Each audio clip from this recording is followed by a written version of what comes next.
haven't been living under a rock or off the grid for the last several years, then you know the direction game journalism has taken, and I swear to God, I use the word journalism with the biggest possible air quotes. It's a profession that used to take the issues of the gaming industry seriously, whether it was hardware, upcoming games, reviews.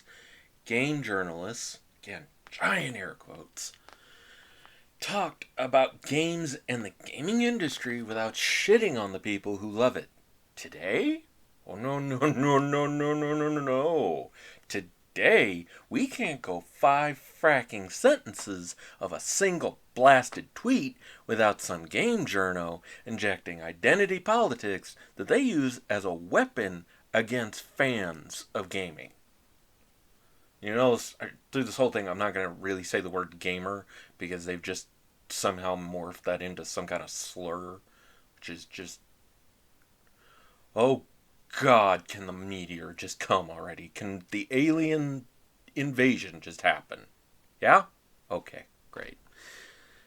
They have jammed their heads so far up the ass of extremist politics that they've forgotten what the sun looks like, goddammit. Okay?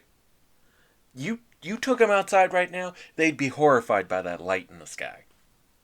And it has been burning their profession at the ground for years now, with a good dozen major outlets going broke.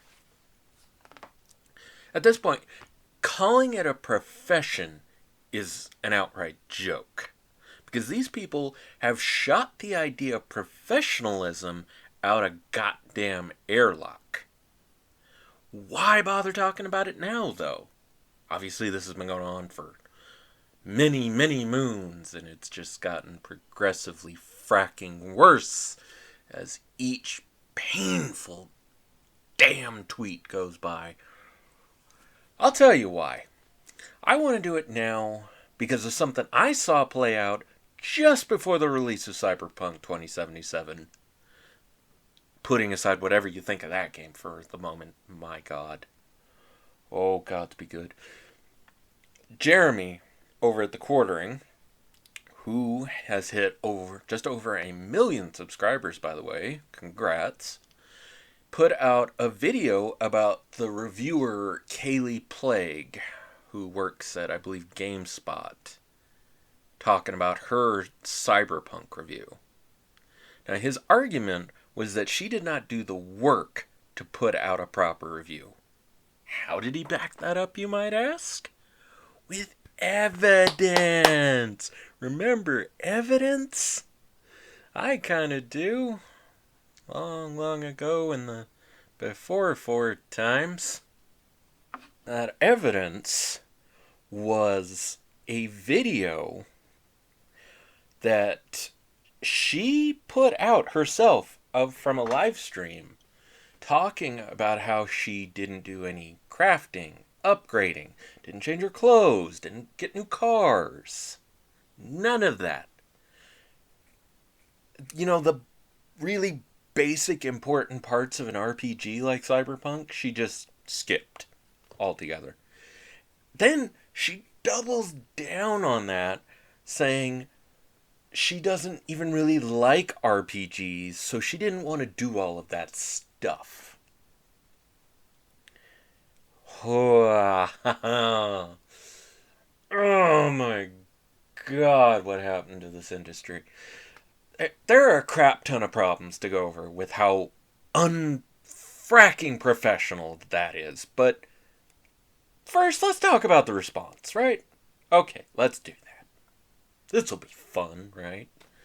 The Quartering's video received immense hate. Immense hate. I'm going to put up on screen here some screenshots that I took from across Twitter of tweets put out by game journalists. Now, mind you, this isn't even a comprehensive list. This is just some stuff I snagged before they all started deleting it. And the people you're seeing on screen are people who work for GameSpot, IGN, Game Informer, You name the major outlet, they made a tweet like these. They were calling Jeremy the most vile things, demanding his deplatforming, making outrageous claims without any evidence whatsoever. I mean, these people are meant to be the representatives of the outlets that they write for. So, I'll be upfront. I used to be a game journalist. Not that I called myself that. I always preferred the term news writer or columnist. I didn't feel like this was, honest to God, journalism, right? It was just writing about this industry. Wasn't a whole lot of in-depth research to be done on this. Yet in all the years I spent in that world, I would never have come anywhere near pulling the shit these people have done. My editors would have fired me so damn fast, my head would be spinning to this day. Are you kidding me? My God. Calling him a harasser and that he spreads hate campaigns and harassment campaigns and all this garbage. I would have been fired in an instant. Yet these mofos feel safe to call for someone to be canceled? Hell, to break toss of both Twitter and YouTube like it's nothing. They literally attempted to gather a hate mob of their followers to go harass this man who did nothing more than make an argument and present evidence to back it up. You know, that thing that journalists are supposed to do? The core basic principle of the whole profession? That you gather evidence and present it to back up your argument? No? We don't do that anymore? Okay, great. That doesn't sound shit at all. My God. Yet Jeremy acted with every ounce of professionalism that they're supposed to be using without them sensing the irony of that. The guy they're calling an unprofessional, bully, harassing piece of crap is the one acting professional while they're just using hate speech. He acted in good faith to represent the brand he created and a platform most of us would give our eye teeth to have. The Quartering has spent so much time and effort building up that brand that he is not going to piss it away like these journalists are. Because he's got more than one functioning brain cell. Ugh, these journalists have hit the point of believing that they are beyond reproach, that they can say the most vile things publicly with zero consequences. So what if it makes the outlet they work for look bad? This guy pointed out how badly we've been doing our job. We must destroy him.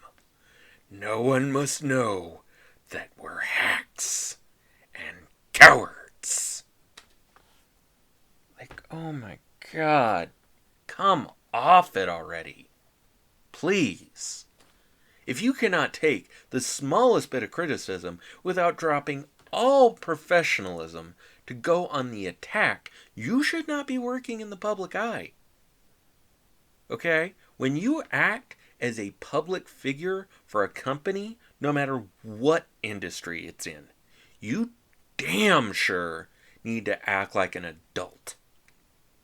You are the face of the company. When people see you threatening someone online, it does not reflect badly on just you.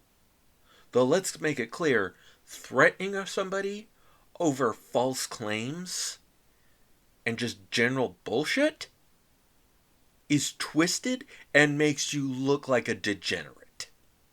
Okay?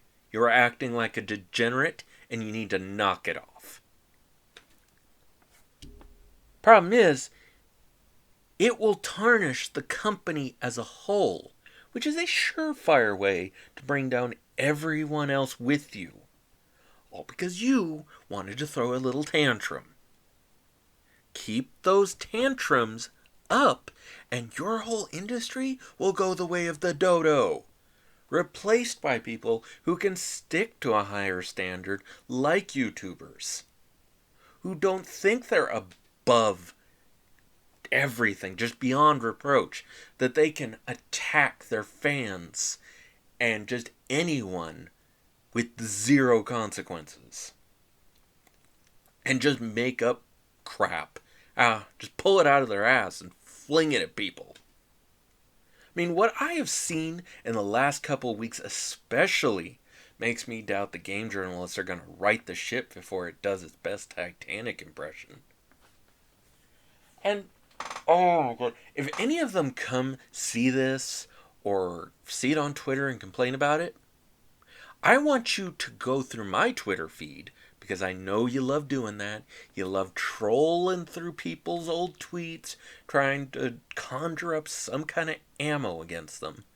You'll notice that I tweeted back at many of you in replying to the tweets you made of those saying those vile things, asking you to provide evidence. Give me a timestamp.